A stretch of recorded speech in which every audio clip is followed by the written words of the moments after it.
کالعدم PNA کا بانی اور انتہائی مطلوب دہشت گرد گلزار امام گرفتار۔ سیکورٹی فورسز نے کالعدم بلوچ نیشنل آرمی کے بانی اور انتہائی مطلوب دہشت گرد گلزار امام کو گرفتار کر لیا۔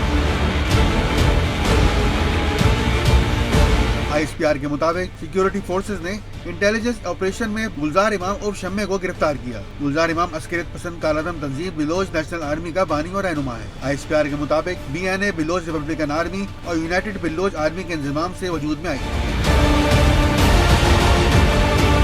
بلوچ نیشنل آرمی پنجگور اور نوشکی میں قانون نافذ کرنے والے اداروں پر حملوں میں ملوث ہے۔ ISPR کا بتانا ہے کہ بلوچ نیشنل آرمی پاکستان میں درجنوں دہشت گرد حملوں کی ذمہ دار ہے۔ گلزار امام 2018 تک بلوچ ریپبلکن آرمی میں برمداغ بگٹی کا نائب رہا ہے۔ ISPR کے مطابق بلوچ راجی اجوئی ٹانگر کی تشکیل میں بھی اہم کردار ادا کرتا رہا۔ وہ بلوچ راجی اجوئی ساگر کا آپریشن سربراہ بھی رہا۔ گلزار امام کے افغانستان اور بھارت کے دورے بھی ریکارڈ پر ہیں۔